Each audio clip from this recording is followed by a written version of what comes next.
सुमित्रा के गर्भ से लड़की ने जन्म लिया जिसका नाम रखा गया शांता। शांता श्रृंगी ऋषि के लिए विवाही गई थी, जो श्रृंगी ऋषि हिरणी से पैदा थे। जब राम का जन्म हुआ, अवतार हुआ, तो दशरथ की 60,000 वर्ष उम्र थी। कल हमने जो कह दी 9 बजे आरती हुई, 8 बजे से कच्ची तो चंद नहीं, आज तो 5 बजे हुई बैठी रही है। और 2 दिन कथा बढ़ चुकी है, 7 दिन की थी वो 9 दिन की है। तो इसलिए आज 5वां दिन था। आज कृष्ण अवतार होना था, वो अब नहीं परसों हुआ। आज महाराज दशरथ के आंगन में एक नहीं 4 पुत्रों ने जन्म लिया। तो समय कौन सा था?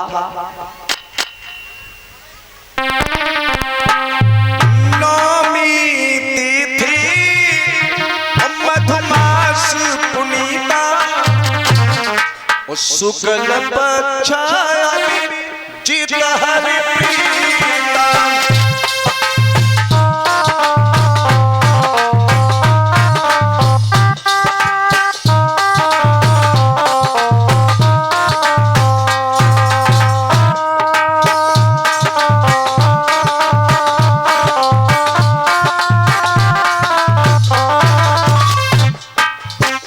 भगवान राम का जन्म हुआ तब नौमी तिथि थी। नौमी तिथि मधुमास चैत का महीना, शुक्ल पक्ष अभिजित 27 नक्षत्र होते, अश्विनी, भरणी, कृतिका, रोहिणी, पूर्वाषाढ़ा। लेकिन 27 नक्षत्रों में जन्म नहीं लिया। 28वां नक्षत्र था जिसका नाम था अभिजित नक्षत्र। मध्य दिवस शीतल घामा, पावन काल लोक विश्रामा।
जैसे ही महाराज दशरथ के यहाँ एक नहीं 4 पुत्रों का जन्म हुआ। धरो धीर होए सुतचारी, 14 भवन लोक भयकारी। वशिष्ठ ने कहा था धीरज धरो, एक नहीं 4 होंगे, 4 पुत्र हुए। लेकिन रावण को चैन नहीं पड़ा, क्योंकि रावण को मालूम था कि जो कौशल्या के अंश से पैदा है वो मेरा काल होगा। तो बाने भोले बाबा से कही महाराज कैसे करके युक्ति बताओ। भोले बाबा ने मना कर दिया। तो रावण भमरा का रूप रख करके, रावण भमरा का रूप धारण करके अपने मुख में विष धारण करके और बार अयोध्या में पहुंच गया। एक ही पलना में 4 पुत्र सो रहे थे। तो भमरा उस भवन में गूंज रहा था। अब वो घात लगाने के लिए था कि मैं किस तरीका से भगवान राम को खा लूं। तो लक्ष्मण बहुत तेज रहे, क्योंकि वो तो शेष अवतार थे। तो शेष अवतार बहुत रोए, बहुत रोए। कभी कौशल्या कहती है लाला चुप हो जा, कभी सुमित्रा गोद लेती है लाला चुप हो जा। लेकिन लक्ष्मण चुप नहीं हुए। क्यों? कि ये रावण मेरे भैया को डसने के लिए आया है, अपने मन में सोच रहे। सो एक बोली न हो तो जब राम की जोरा सुबाए दे। सो लक्ष्मण जैसे राम की जोरा सुबाए से चुप है गए। अब रावण जो भमरा का रूप धारण करके सुपलना पे घूम रहा था, सो लक्ष्मण ने अपनी भुजा उठाई और भमरा को पकड़ लो। तो उन पे तो जहर वैसे कामयाब ना हो। क्यों? कि वो शेष अवतार थे। अब भमरा पकड़ लो तो बाकी बसुरियां चट चट बोले। इतने नारद ने जाके कह दी मंदोदरी दे कि जल्दी चली जाओ ना, तुम्हारी पिया की चटनी बनी जा रही है। राम को मारवे के गए और बल लक्ष्मण ने पकड़ ले पे हाथ में। अब मंदोदरी बोली मेरा स्वाग उजड़ जाएगा, ये क्या हुआ? तो मंदोदरी और माल्यवान और विभीषण और मंत्री ये चारों गए। जब चारों गए तो महाराज दशरथ के जाकर के इन्होंने ब्राह्मण का भेष धारण किया। तो बोले मांगिए क्या मांगना चाहते हो? बोले महाराज पहले वचनबद्ध हो तब हम मांगेंगे। तो राजा दशरथ ने कह दिया आप जो मांगोगे मैं आपको वही दूंगा। सोई मंदोदरी बोली महाराज और कछूना चाहिए, तुम्हारे महल के अंदर हमारे को चोर हुए। चोर कहां पर? कि महाराज तुम्हारी छोटे बालक उनने हमारी पिया कैद कर ले। दशरथ को गुस्साई के कितनी पागल है बताओ। छोटे बच्चा और जब कितो बड़ो पिया बेकांत पकड़ लाए। दशरथ का मालूम कि नहीं महाराज ले चलो। सुपलना में गए सो लक्ष्मण मुस्कुराए रहे पर मुट्ठी न खोले। मंदोदरी बोली महाराज इनकी मुट्ठी में हमारे पिया हैं।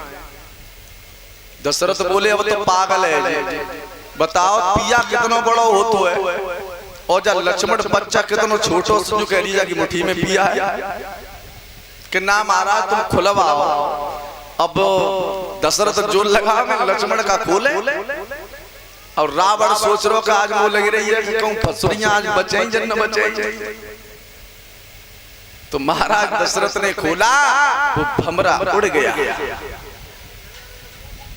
उसी दिन से प्रण किया था रावण ने कि आज के बाद मैं अयोध्या में कदम नहीं रखूंगा। रावण एक बार नहीं अनेकों बार आया था।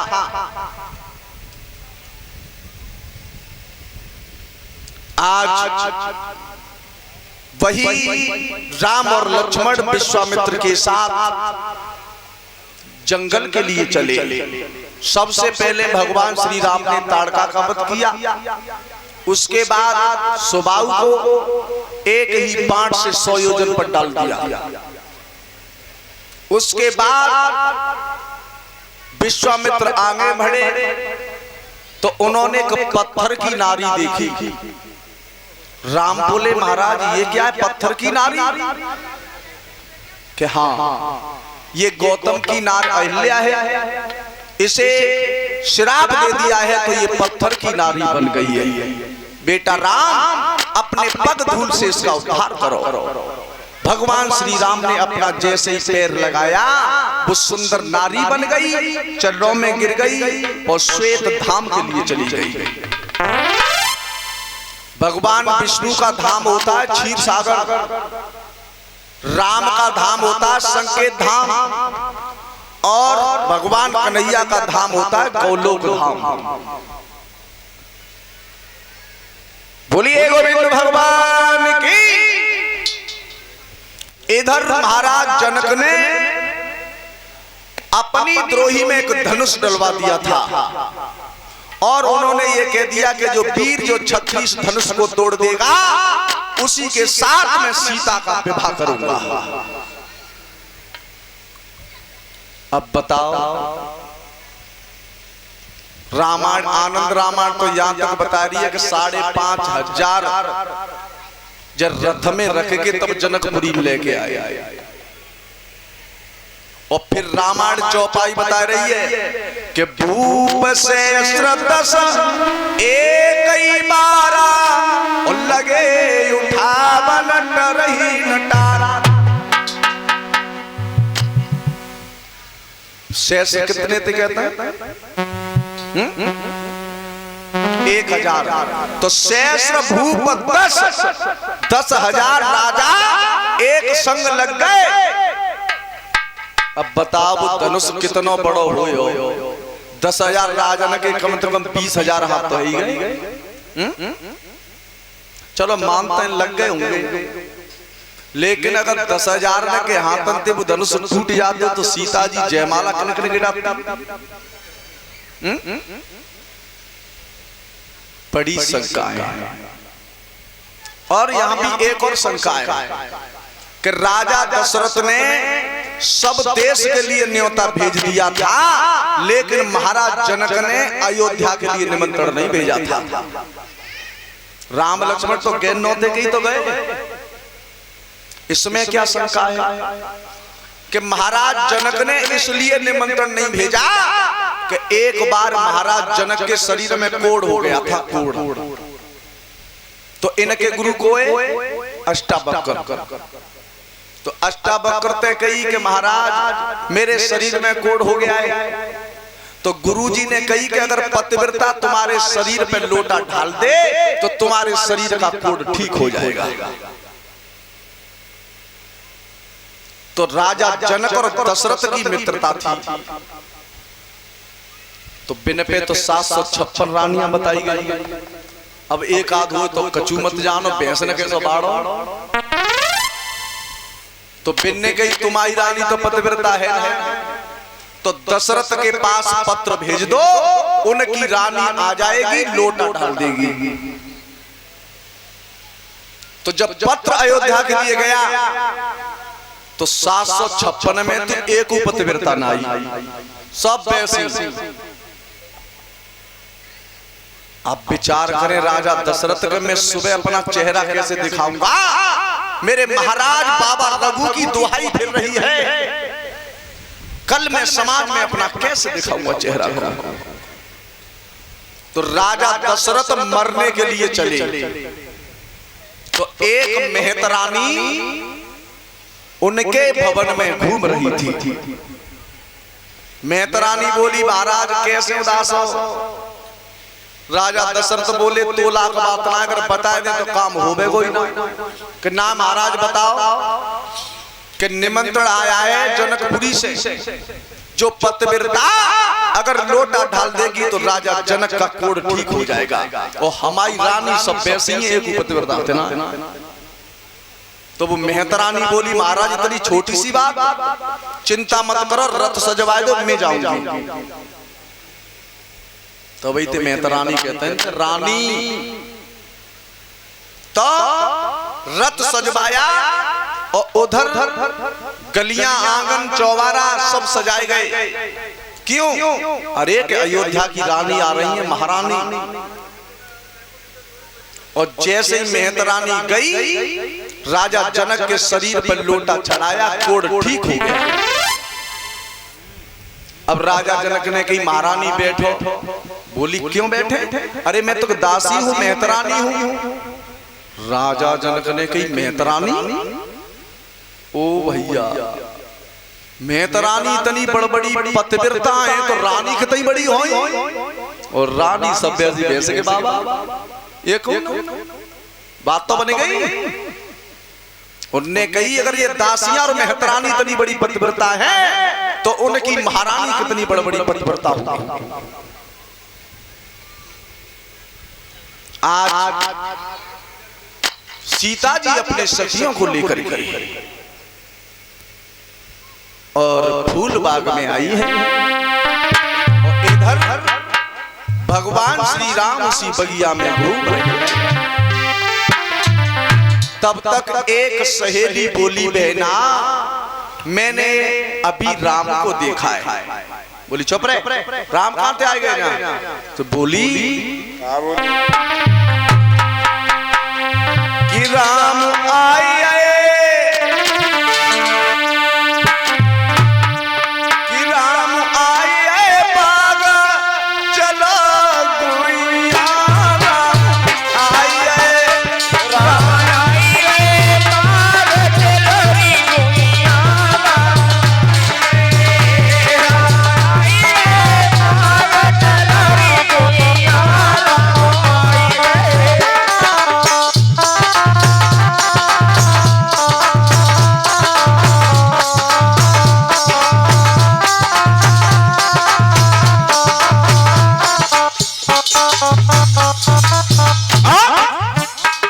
यहाँ भी स्वामी जी कैसे लड़ रहे हो? स्वामी जी आपस में लड़ रहे हो। यहाँ भी समझ रहा हूं मैं, शंका है क्या उन सखियों को मालूम था कि राम आ गए? जानती थी? इसको भी मैं बताऊंगा, उन्हें मालूम था राम राम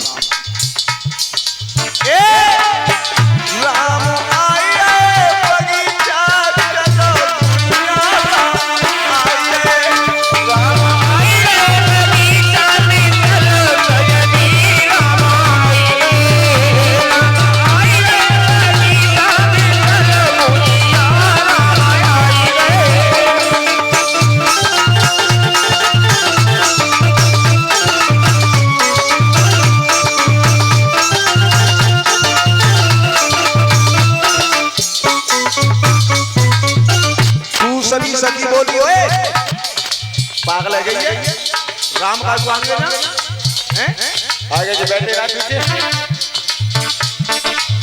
जिनको सुंदर रूप बिसारा, जिनको सुंदर रूप बिसारा, गले पड़ी है वो तिनकी माला, गले पड़ी है वो तिनकी माला,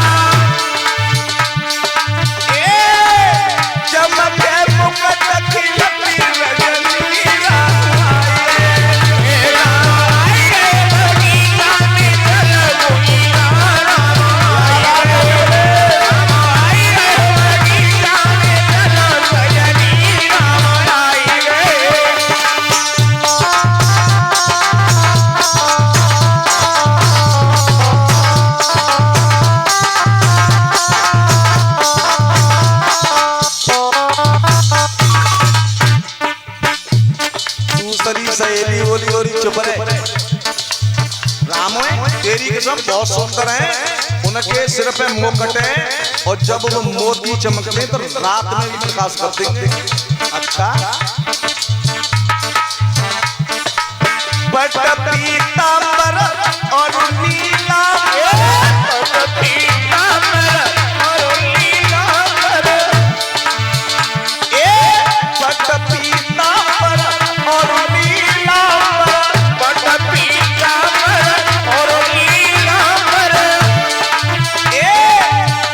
कोई चलन में राम ही ले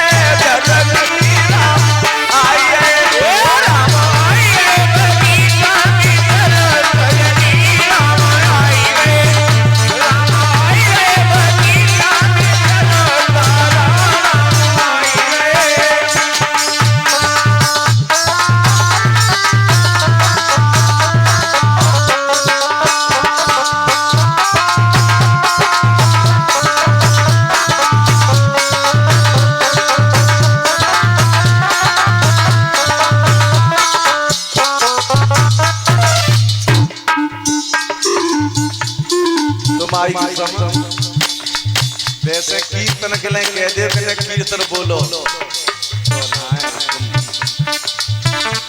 और सबसे ज्यादा आवाज का निकलती कंडा चुज्जे कंडा कौन सी मरी तीन गांव तक आवाज जाते तो यार कीर्तन में तो कम से कम बोलो करो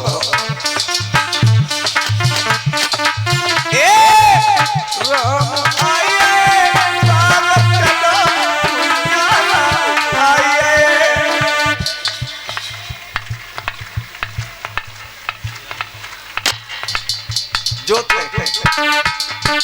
जोर से कच्ची जान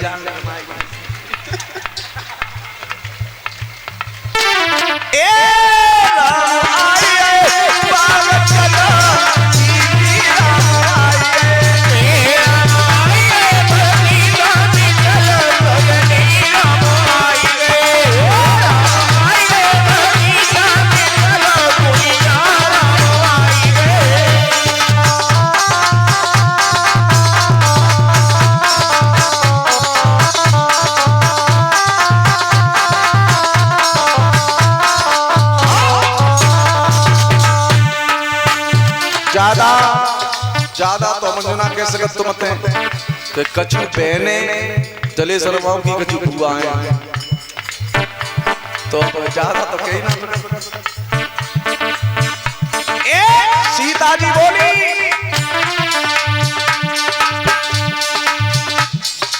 अब नहीं काम होए